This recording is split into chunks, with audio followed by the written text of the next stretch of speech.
চলে এসেছি, নিশ্চয়ই কোনো কারণে হয়তো হয়েছে ওনার কোমরের হাড় ভেঙে গেছে। 4টে ফ্রি পার্কিং জোন, তো যারা আর আমার 20 মিনিটের ট্রিপটা লাগলো আমার 40 মিনিট। সিঙ্গেল কেউ আসবে না, জাস্ট কাপেল। আর এই দেখো, এটা যদি আমার ঘরের কারো হতো তাহলে আমি কি চালাতাম? অবশ্য মাত্র একদম হেভি ব্যাপার। এটা কাপেলদের জন্য একদম সেরা জায়গা। তো যারা so hey guys, welcome back another video. আজকে চলে এসেছি আমি একটা নতুন ভিডিও নিয়ে। আর যারা আমার ভিডিও দেখছো তাদেরকে অসংখ্য ধন্যবাদ। আর পারলে একটা কমেন্টও যদি তোমরা করো আমি তো আরও খুশি হতাম। তো চলো আজকে বেরোনো যাক। রেডি হয়ে গেছি, ব্যাগ ফ্যাগ সব গোছানো হয়ে গেছে। আর বাড়িতে মা নেই, সব কাচাকুচি করেছিলাম। এখন সব দেখতে পাচ্ছি চারদিকে কী অবস্থা, সব মেলতে হয়েছে আমাকেই, যেহেতু মা নেই। সব কাচাকুচি করে রেডি করতে হয়েছে। তো চলো, এমনিতেও যদিও আমিও আমারটা কাচি, তো মা থাকলে আরও তাড়াতাড়ি মেলে দিত, শুকিয়ে যাওয়ার চান্স থাকতো, তুলে দিত। তো এখন মেলেছি, দেখি কী হয়। যাই হোক, ওটা থাক, ও বাদ দিক। চলো এখন যাই, বেরোই। এখন বাজে 4:10।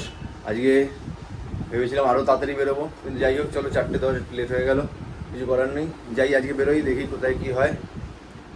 আর কলকাতায় আজকে কোথায় ঘুরতে পারি, নতুন কিছু থাকলে অবশ্যই তোমাদেরকে আমি শেয়ার করছি। আমি যদি নতুন কোনো জিনিস দেখতে পাই আমি অবশ্যই তোমাদের শেয়ার করবো। স্টে টিউন, সাথে থাকো। চলো বেরোই এবার। সব রেডি, ব্যাগও গোছানো হয়ে গেছে, আমিও রেডি, হেলমেটও আছে। চলো এবার যাই, দেন তোমাদের সাথে গিয়ে রাস্তা দেখা হচ্ছে। চলো।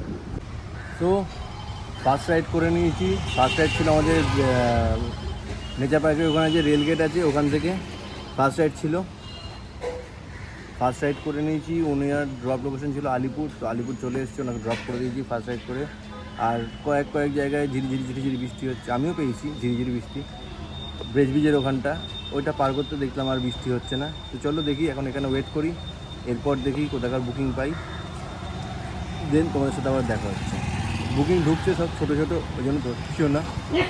এরপর দেখি কোথাকার একটুখানি এই বেশি অ্যামাউন্টে একটু বুকিং আসলে দেন ওটা ধরছি, দেন তোমাদের সাথে আবার দেখা হচ্ছে। চলো। তো আলিপুরের এখান দিয়ে বেরোই, একটা বুকিং পেয়েছি আমাদের পাটুলি।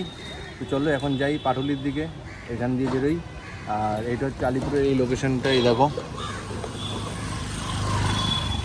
মা কালী মিষ্টান্ন ভান্ডার। তো চলো এখান দিয়ে বেরোই, যাই এবার পাটুলির দিকে যাই, কাস্টমারকে পিক করি, দেন তোমাদের সাথে পাটুলির ওখানে গিয়ে দেখা হচ্ছে। তো কাস্টমারকে পিক করতে চলে এসেছি, যে কাস্টমার যাবে পাটুলি। তো আমি আছি এখন এই রাস্তাটায়, আমার পিছনে হচ্ছে চেতলা, ওদিক দিয়ে আমাদের রামনগর ব্রিজ। তো এখন চলে এসেছি এই লোকেশানে কাস্টমারকে তুলতে। আর এটা হচ্ছে কাস্টমারের লোকেশান, এই দেখো।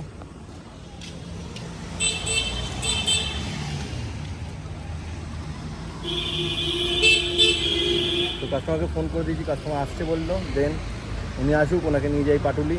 আর ওয়েদার দেখে তো মনে হচ্ছে বৃষ্টি হবে, তো দেখি পাটুলি যদি শুকনো থাকতে পারি নাকি। চলো যাই, পাটুলি যাই।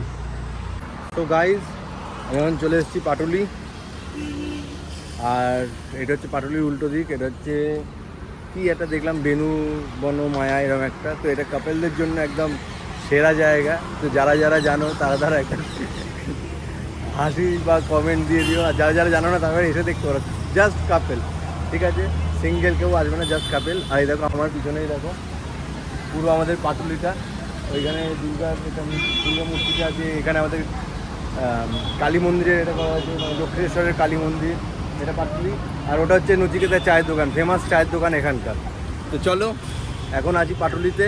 এইটা হচ্ছে ফ্রি পার্কিং জোন, ঠিক পাটুলির উল্টো দিকে, ওই দেখো ওইদিকে পাটুলি, এটা হচ্ছে বাইক রাখার জায়গা। তো এটা হচ্ছে ফ্রি পার্কিং জোন। তো যারা আসবে এইদিকে ফ্রি পার্কিং জোন আছে, এইদিকে বাইক রাখতে পারবে, কোনো চাপ নেই, পুলিশের কোনো টেনশন নেই, কোনো টাকা পয়সা কিছু দিতে হয় না।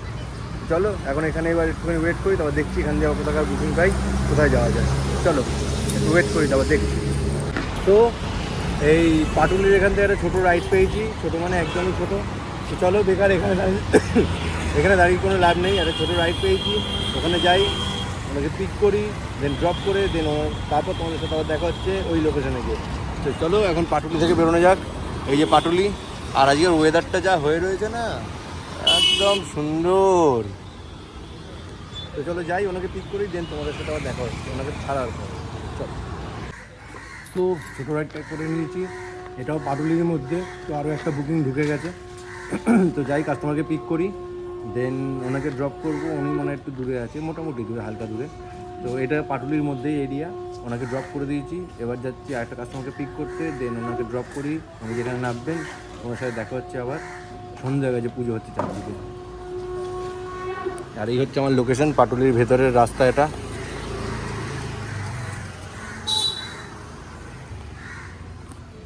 তো চলো ওনাকে পিক করি, দেন ড্রপ করে, দেন আবার তোমার সাথে দেখা হচ্ছে ওনার লোকেশন আর কি। চলো। সো যে কাস্টমারটাকে এক্ষুনি নিয়েছিলাম, বললাম আছে, ওনাকে ছাড়তে যাবো জায়গাটা। এই জায়গাটা হচ্ছে ঢাকুরিয়ার মধ্যে।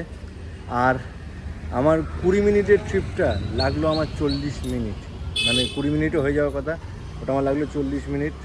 কারণ হচ্ছে যে কাস্টমারটাকে আমি নিয়েছিলাম, তো কাস্টমারের মহিলা একজন, ঠিক আছে, তো ওনার কোমরের হাড় ভেঙে গেছে 4টে, আর একটু ব্যাক সাইডে। তো উনি আমায় একবারই বললেন যে দাদা একটু গাড্ডাগুড্ডি দেখে চালাবেন, কারণ কোমরের হাড়টা এরকম আছে। তো আমি বললাম ঠিক আছে। তো সেই থেকে আমি একদম স্লো চালিয়ে এলাম, যেটা আমাদের 20 মিনিটের রাইড 40 মিনিট লাগলো ওই জন্য। তো আর যারা যেহেতু স্লো চালানোর অভ্যাস নেই, তো স্লো চালিয়ে যখন ধরে চালাতে হয় তখন ব্যথা হয়ে গেছে হাত। আমি ওই 20-22 এইরকম স্পিডে আনলাম ওনাকে এতটা দূর। তো চলো যাই হোক, ওনাকে আনলাম। উনি আমায় বলছিলেন দাদা আপনি চালাতে পারেন যদি। আমি বললাম না, এটা যদি আমার ঘরের কারো হতো তাহলে আমি কি চালাতাম? অবশ্যই না। তো চলো ওনাকে আস্তে আস্তে আনলাম, ওনাকে ছাড়লাম, হাত ব্যথা হয়ে গেছে পুরো, একটুখানি ওয়েট করি এখানে। তো আর আছি আমি, এই দেখো এই লোকেশনটা, এই মাঠটার সামনে, আর এই গাড়ি আর এই বাসের মাঝখানে, কসবা টু হাওড়া, এই গাড়ি আর বাসের মাঝখানে। তো এখানে একটু ওয়েট করি, একটু দাঁড়াই, একটু জল ফল খাই, দেন আবার বুকিং নেওয়া স্টার্ট করবো। চলো দেখি, একটু ওয়েট করি, রেস্ট নিই, তারপর আবার তোমার সাথে কথা হচ্ছে। সো এখান দিয়ে একটা বুকিং পেলাম আমাদের চেতলার জন্য।